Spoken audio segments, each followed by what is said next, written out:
Boxing update mga boss, daring top 10 super bantamweight pound for pound. Nasa pinakatuktok nga po si Naoya Inoue. Number 1 si Marlon Tapales. Number 2 si Murodjon Akhmadaliev.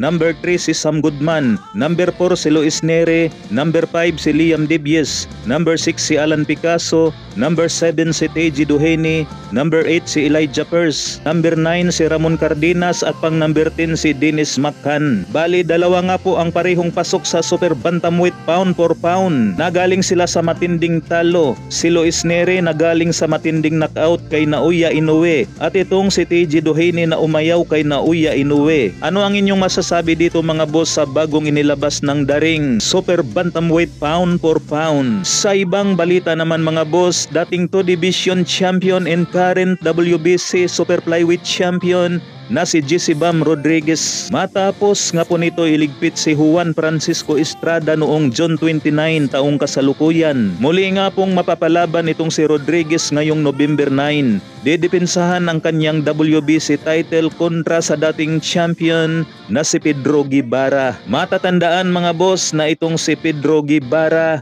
ang dating undefeated na pinaglalaruan lamang ni Cuadro Alas Casimero. Speaking of Cuadro Alas Casimero mga bossing, may kumakalat nga po ngayon sa social media na nasa bansang Japan na nga raw ang Team Casimero para doon nga raw ipagpatuloy ang kanyang paghahanda para sa kanilang napapalapit na salpukan ni Saul Sanchez. Update naman sa makakalaban ni Cuadro Alas Casimero mga bossing na si Saul Sanchez. Nagpapakita nga po ito ng matinding ensayo. Tumatakbo nga po ito sa mga matatarik. Talaga namang pinaghahandaan ng todo ni Sanchez itong si Cuadro Alas Casimero. Dahil alam kasi nitong si Sanchez mga bossing na dating 3 division world champion ang kanyang makakasagupa at isang leon.